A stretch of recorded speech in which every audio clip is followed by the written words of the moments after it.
Bosážový profil Celox.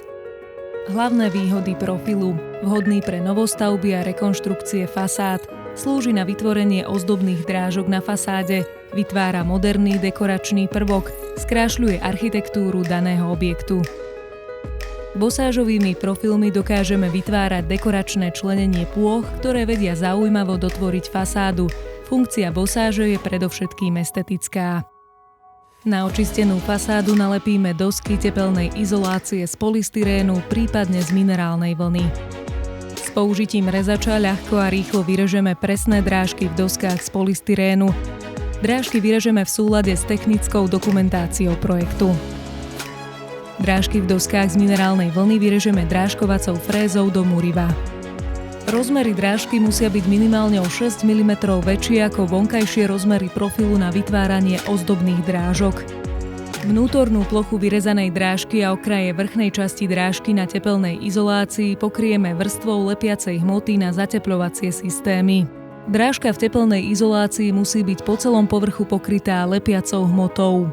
Bosážové profily nameriame a zrežeme na potrebný rozmer. Na zrezanie profilov sa môže použiť ručná pílka s malými zubami, odporúčame však použiť pokosovú pílu. Na spájanie profilov používame spojovací segment, ktorý stabilizuje spojenie profilov a následne plní funkciu dodatočného tesnenia. Vytlačené lepidlo na perforovaných hranách profilu zahladíme.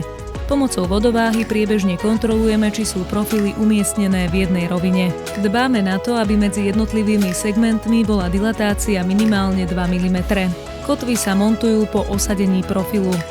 Na fasádu nanesieme lepiacu hmotu s vystúženými sklennými vláknami na zatepľovacie systémy. Postupujeme ako pri zatepľovaní. Po vyschnutí lepiacej hmoty celý povrch fasády natrieme penetračným náterom, ktorý nám vytvorí adhézny mostík. Omietku nanesieme tak, aby prekryla kryciu lištu fasádneho profilu. Pred vyzretím omietky odstránime kryciu lištu z bosážového profilu. Pod spoje segmentov nanesieme tmel.